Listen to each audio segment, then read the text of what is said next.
To send the proponents of big and irresponsible government packing was always the chief aim and object of the man we are here to honor tonight.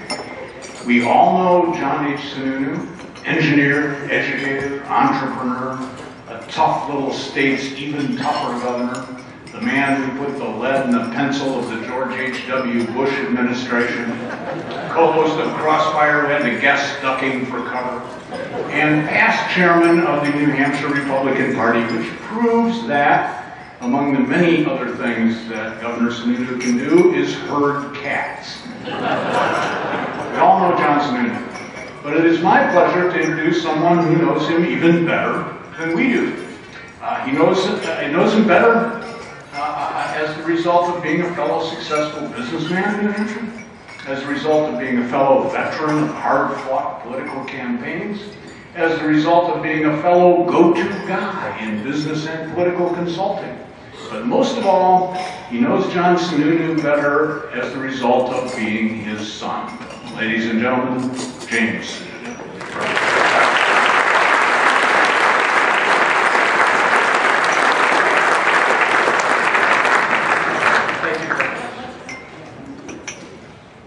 Pleasure to be here tonight on behalf of the Sununu family.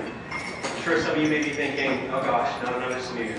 So for those of you who don't know me, I am sometimes more specifically referred to as number 6. I'd like to extend my welcome to you all and say thank you to the guests and sponsors who've done so much to support the Bartlett Center in this event. It's not by accident that New Hampshire is such a special place and unique in so many ways. In particular, our dedication to limited government and free enterprise sets us apart from our neighbors in so many other states. Maintaining those principles is hard work, especially for legislators and public policymakers, and the research and analysis the Center does has proven to be an invaluable tool to them. Those unique New Hampshire qualities are a big part of what motivated my parents to move north from Massachusetts more than 40 years ago. In doing so, they provided me and my siblings the opportunity to experience firsthand how government and its citizens coexist in a way that provides the greatest opportunity for every single person. As much as we hear about the benefits of small government and how these things affect us at the federal level, it's readily apparent that it's just as important, if not more so, to defend them at the state level. We only have to look to Massachusetts or Illinois or California compared to New Hampshire to see what a difference it can make. After spending the better part of a decade going to school and working in California, I shudder to think what it would be like if I didn't have the chance to move back to New Hampshire to live and raise my own family. I mention these things because the mission of the Bartlett Center is at the heart of what I observed growing up in a family that became involved in public service almost from the time we arrived in New Hampshire. That public service was always based around those same ideas. In our father's case, from the Salem Planning Board, where he was reportedly known as Sewer Pipe Sununu, to a term in the general court, to several unsuccessful attempts at ever higher office, our whole family was part of the enjoyable and messy process of politics and campaigning. I have vivid memories of campaign cookouts at Cobbett's Pond in Wyndham, stuffing, licking, and stamping 5,000 pieces of mail in a single night with my brother Michael, and of getting lost alone at 13 years old while going door to door somewhere in central Manchester, panicking just a bit as the sun started to go down. That was in 1982, when, what do you know, he finally won a pretty big election. There are others who can surely give you a much greater insight into what went on in the State House during the 6 years my father was governor. From my perspective, though, there always just seemed to be something interesting and exciting going on. I do give my parents a lot of credit for keeping our family life as normal as it ever was. But to be sure, we are fortunate to have the opportunity to enjoy experiences that many families don't usually have. Some of the best stories we still tell, though, are only vaguely related to his work as an elected official. One of my favorites is what we did after the National Governors Association Conference in Boise in 1985. We, or rather someone higher up in the chain of command, decided we should take a family trip across Idaho after the event ended.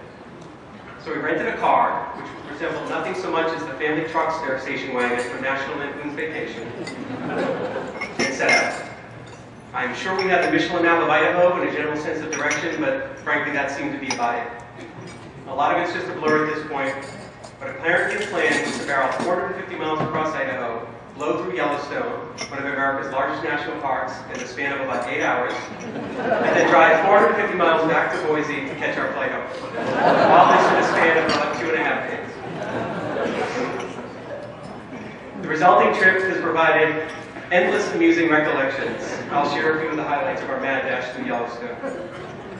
First, driving up to Old Faithful and straining to see it erupting over the tops of trees, because apparently we couldn't afford to wait 67 minutes for the next eruption without disrupting our activity. Literally running across the boardwalks of Mammoth Hot Springs trying to beat the fading sunlight, and taking very few pictures of ourselves because our father thought that too many people ruins the scenery. We did get a great picture of the family truckster with the Rocky Mountains in the background though. We finished up with an intense debate during the return trip over whether we should push on to Boise and enjoy a few hours of downtime before returning home, or taking a detour along the back roads to see the world's first nuclear power plant at Idaho National Laboratory. I think you can guess whose idea that was. As a compromise, we stopped at Craters of the Moon National Monument, where nothing says family unity like a long walk to the top of the hill in a burned-out volcanic landscape. There have been plenty of other interesting experiences over the years, many of which were directly related to our father's 6 years as governor and 3 years as chief of staff. But all told, even including 2 years in the general court and 2 years as Republican Party chair, he's actually only spent about a quarter of his adult life in public service. I note this because it shows the impact someone can have without spending a career in politics.